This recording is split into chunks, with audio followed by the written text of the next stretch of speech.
அனைவருக்கும் வணக்கம்.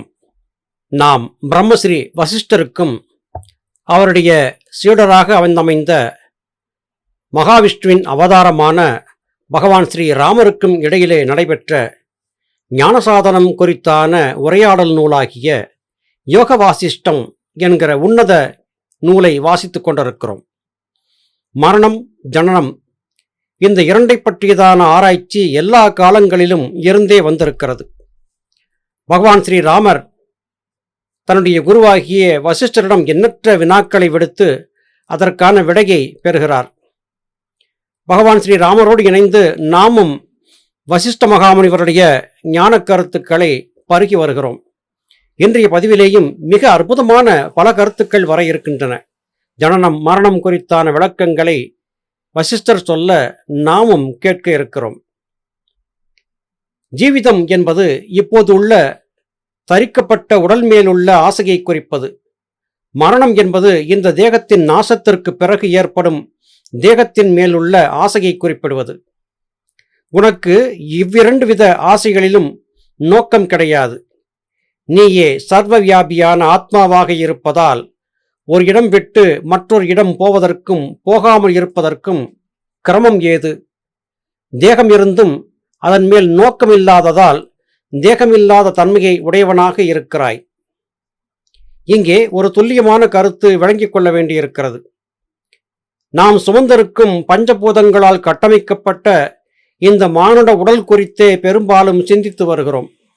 ஆன்மா குறித்து சிந்திப்பதில்லை. அது காரணமாக உடல் சார்ந்த இன்ப துன்பங்களிலேதான் நாட்டம் ஏற்படுகிறது. இதுவே துன்பமயமான உலக வாழ்க்கை என்பதாக இருக்கிறது. உண்மையான வாழ்க்கை என்பது ஆன்மாவின் நிலையிலே இருப்பது என்று இங்கே வசிஷ்ட மகாமுனிவர் குறிப்பிடுகிறார். மேலும் உன்னைப் போல மகாபுருஷர்கள் உலகத்தில் வாழ்க்கையை நடத்தி வந்தால் ஜனங்களுக்கு க்ஷேமம் உண்டாகும். ஏனெனில் ஜனங்களும் நீதிமுறைகளை பின்பற்றி சம்சார வாழ்க்கையில் இன்பத்தை அடைவார்கள். உலகத்திற்கே திலகம் போல் விளங்கும் உன்னை போன்ற சத்புருஷர்கள் உலகத்தை தியாகம் செய்தால் ஜனங்களுக்கு நற்கதியை போதிப்பது யார்? நல்லோர்களும் ஞானிகளும் உலகத்தை துறந்தால் அறிவில்லாதவர்களும் துஷ்டர்களுமே அதன் போக்கை கவனிக்க நேரிடும். அப்பொழுது உலகத்தின் நடை எவ்வாறு இருக்கும்? இங்கே சரியான ஒரு வார்த்தை பதத்தை வசிஷ்டர் பயன்படுத்துகிறார்.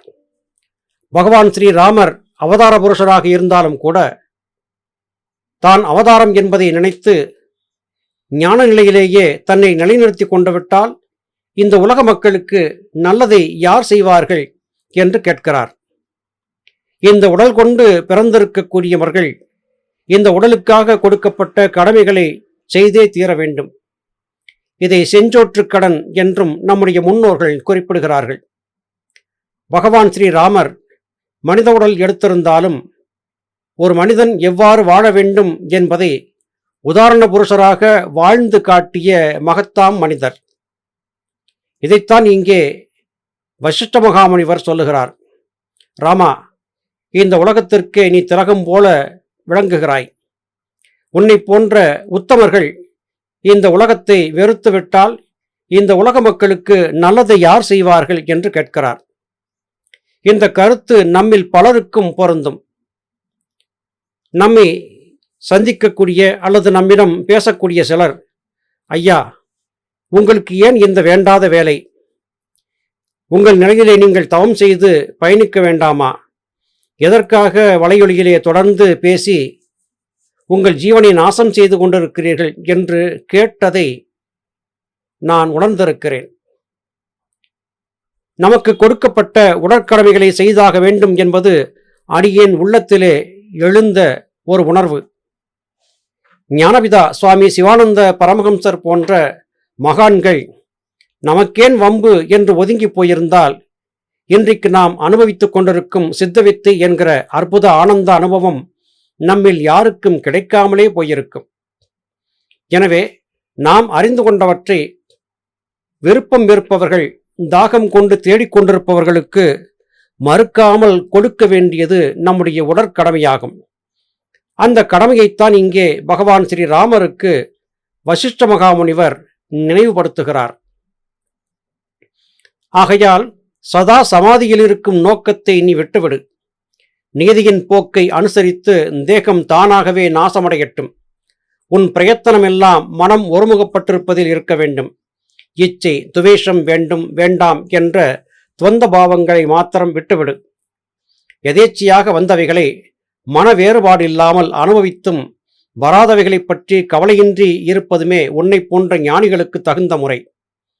கர்மத்தில் துவந்தத்துவ பாவம், மனதில் அபாவமும் தான் சமநிலை என்றும் புறநோக்கம் அற்ற ஜீவன் முக்த ஸ்திதி என்றும் கருதப்படும். புலன்கள் வழியாக மனம் வெளியே சலித்திருந்தாலும் கூட கடமைக்காகவே அது வெளியிலே சலிக்கிறதே அல்லாது முற்றுமுதலாக உலக பந்தங்களிலே ஈடுபடுவது இல்லை. இப்படிப்பட்ட உன்னதமான மனநிலையை கொண்டிருக்கக்கூடியவன் உலக வாழ்க்கை வாழ்ந்திருந்தாலும் யோகி என்றே கருதப்படுவான். அவன் முத்திக்கு தகுந்தவன்தான் என்றும் அறியப்படும். இந்த கருத்துக்கள் இங்கே வெளிப்படுகின்றன. அருமை சகோதர சகோதரிகளே, சித்தவித்தை முதலாகிய யோக பயிற்சிகளில் ஈடுபடக்கூடியவர்கள் தங்களுடைய குடும்பம் மற்றும் உடல் சார்ந்த கடமைகளை தவறாது வழுவாது செய்ய வேண்டியது அவசியமாகிறது. நான் குடும்பத்தை விட்டு நீங்கி விடுவேன், குடும்ப பாரத்தை சுமக்க மாட்டேன் என்று சொல்வது அறிவுடைமையாகாது என்கிற கருத்து இங்கே உறுதிபட வெளிப்படுகிறது. இம்மொழிகளை கேட்டதும் பிரகலாதன் தான் ஒருவித நோக்கமும் இல்லாதிருப்பதால் பகவான் இஷ்டப்படி செய்யலாம் என்று சொன்னான். பிறகு பகவானே பிரகலாதனை சிம்மாசனத்தில் அமரச் செய்து தேவர், வித்யாதரர், முனிவர்கள் முன்பு மகுடாபிஷேகம் செய்து வைத்தார். பிறகு அசுரர்களையும் ஆசீர்வதித்து நாராயணன் திரும்பிச் சென்றார். இந்த பிரகலாதனுடைய வரலாற்றை யார் கேள்வியுற்று அதில் போதிக்கப்பட்ட ஒழுக்கங்களையும் தத்துவத்தையும் ஆராய்ச்சி செய்து அவ்விதம் அனுசரித்து வருகிறானோ அவன் மோட்சத்தை அடைவதில் சந்தேகமில்லை. இங்கே பிரகலாதனுக்கு பகவான் விஷ்ணு சொன்ன உபதேசங்களை பகவான் ஸ்ரீராமருக்கு வசிஷ்ட மகாமுனிவர் எடுத்துச் சொல்லுகிறார். யாருக்கு சொல்லப்பட்ட கருத்தாக இருந்தாலும் யோக வாழ்க்கை வாழ்ந்திருக்கக்கூடிய நம் அனைவருக்கும் இந்த கருத்துக்கள் பொருந்தும் என்பதை மறக்கக்கூடாது. பகவான் ஸ்ரீராமர் மேலும் வினாவெடுக்கிறார். பிரகலாதன் தேகம் மனம் இரண்டின் ஸ்மரணையும் விட்டு ஆத்ம சிந்தனையிலே இருக்க எவ்விதம் விஷ்ணு தொனியினால் சமாதியிலிருந்து எழுப்பப்பட்டான் என்று கேட்கிறார். தானே விஷ்ணு என்பதை உணர்ந்திருந்தும் ராமன் இப்படிப்பட்ட வினாக்களை விடுப்பது வசிஷ்டருக்கு ஆச்சரியத்தை ஏற்படுத்துகிறது. புருவத்தை உயர்த்தியபடியாக வசிஷ்டர் ஸ்ரீராமனை நோக்கி இவ்வாறு சொல்கிறார். தேகத்தை தரித்திருக்கும் வரையில் நியதிக்குட்பட்ட தேக ஸ்மரணைக்கு அடிக்கடி வராமல் இருக்க முடியாது. ஆகையால் சமாதியையே நோக்கி இருந்தாலும் திரும்பி திரும்பி தேக உணர்ச்சிகளுக்கு உட்பட்டு உலக விஷயங்களுக்கு வெளித்தே தீர வேண்டும். பஞ்சபூதங்களாலே ஏற்பட்டிருக்கும் தேகம் அப்பூத உணர்ச்சிகளுக்கு உட்படாமல் எப்படி இருக்க முடியும்? மேலும் பிரகலாதன் விஷ்ணுவையே ஆத்மாவாக கருதி அந்த ஸ்மரணையில் சமாதியில் இருந்ததால் விஷ்ணுவானவர் நினைத்த தருணம் சமாதியிலிருந்து அவன் வெளிநோக்கத்தை அடைந்தான். இங்கே ஒரு ஆழமான கருத்து உணரத்தக்கதாகிறது. யோகசாதன பயிற்சியிலே சிலருக்கு சமாதி நிலை வாய்க்கக்கூடும். அதன் பிறகு அந்த சமாதி நிலை கலைந்து மறுபடியும் உலக வாழ்க்கையை வாழ வேண்டியிருக்கும். இதிலே சிலருக்கு குழப்பம் ஏற்படக்கூடும். நல்ல ஒரு நிலை கிடைத்து அதை விட்டு மறுபடியும் உடல் உலக வாழ்க்கையிலே வரவேண்டிய சூழல் ஏற்பட்டு விட்டதே என்று வருந்துவதும் உண்டு. ஆனால் இவை யாவும் பராபரத்தின் சித்தத்திற்கேற்ப நடைபெறுகின்றன என்பதை புரிந்து கொள்ள வேண்டும். இந்த உடல் கொண்டு வந்திருக்கக்கூடிய நாம் நிகழ்த்த வேண்டிய கடமைகள் பராபரத்தால் நிர்ணயிக்கப்பட்டு காத்திருக்கும் போது அவற்றை விட்டு புறந்தள்ளி சமாதிக்கு மாத்திரம் சென்றுவிட முடியாது. நமக்கு கொடுக்கப்பட்ட கடமைகளை இங்கே இருந்து நிறைவேற்றியாக வேண்டியது அவசியம் என்கிற கருத்து வெளிப்படுகிறது. முக்தியடைய சொந்த முயற்சியே தேவை என்று முன்னமே சொல்லப்பட்டது. ஆனால் பிரகலாதன் விஷ்ணுவின் அனுக்கிரகத்தால் முக்தி அடைந்தது எவ்விதம் என்றும் ராமன் கேட்கிறான். அதற்கு வசிஷ்டர் சொல்கிறார், இங்கே விஷ்ணுவின் அனுக்கிரகம் எது? தன் சொந்த பிரயத்தனத்தாலும் ஆராய்ச்சியாலும் தான் ஆத்மத்தை அறிந்தான். மேலும் இங்கே விஷ்ணு என்று சொல்லப்பட்டது ஆன்மாவை அன்றி வேறல்ல. விவகாரத்தின் பொருட்டு ஒரு நாமம் கொடுக்கப்பட்டது. பிரயத்தனத்திற்கு பிறகு பலனாக சித்தி அடையப்பட்டதே தவிர முயற்சிக்கு முன் வரனாக ஒன்றும் கிடைக்கவில்லையே என்று குறிப்பிடுகிறார். மனமே விஷ்ணு என்று ஞானபிதா சுவாமி சிவானந்த பரமஹம்சர் அவர்கள் சித்தவேதத்திலே தெளிவாகச் சொன்னார்கள்.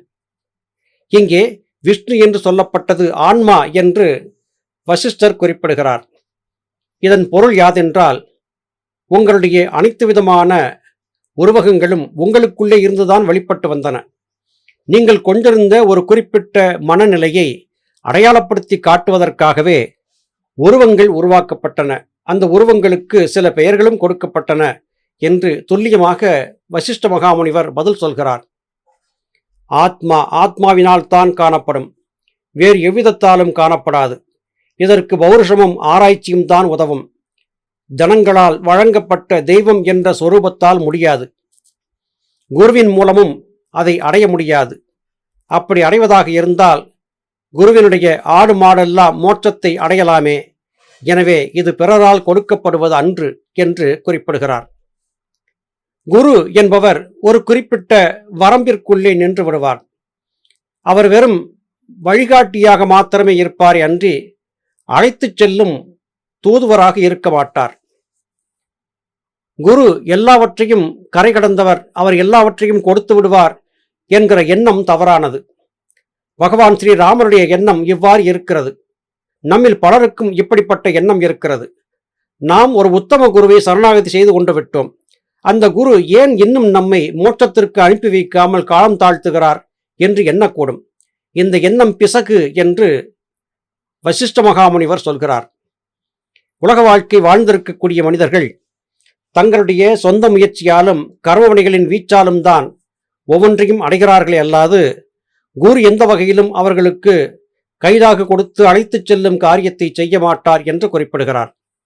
எனவே இந்த மானுட உடல் வாழ்க்கையிலே நாம் வாழ்ந்திருக்கக்கூடிய அனைத்து விதமான காரியங்களும் கர்மவினையில் அனுசரித்தே நடக்கிறது. ஆத்ம சோதனையிலே வெற்றி பெறுவதோ தோல்வியடைவதோ நம்முடைய முயற்சியையும் தவத்தையும் பொறுத்தமைகிறது. யாரும் நமக்கு உதவிக்கு வரமாட்டார்கள். ஒரு விடயத்தை இங்கே வசிஷ்டர் சொல்கிறார். குரு எல்லாவற்றையும் மாற்றி அமைத்து மோட்சத்தை கொடுப்பார் என்றால், குரு தன்னுடைய ஆசிரமத்தில் வளர்த்து கொண்டிருக்கக்கூடிய ஆடு மாடுகள் எல்லாம் மோட்சத்தை அடைந்திருக்க வேண்டுமே? அது அப்படி அல்ல. அவரவர் கர்மாவுக்கு ஏற்பவே எல்லாம் நடைபெறுகின்றன என்கிற கருத்து வலுவாக சொல்லப்படுகிறது. அருமை சகோதர சகோதரிகளே, எத்தனைதான் குருமார்களுடைய ஆசி கிடைத்தாலும் கூட நம்முடைய கடுமையான உழைப்பும் பிரயத்தனமும் இல்லாமல் நம்மால் ஞானத்தை அடைய முடியாது, முக்தி மோட்சத்தை அடைய முடியாது. இந்த உடல் கொண்டு வாழ்ந்திருக்கும் வரையிலும் கர்மவினைகளுக்கு அனுசரித்து கடமைகளை செய்தே தீர வேண்டும் என்கிற கருத்து இங்கே வலியுறுத்தி சொல்லப்படுகிறது.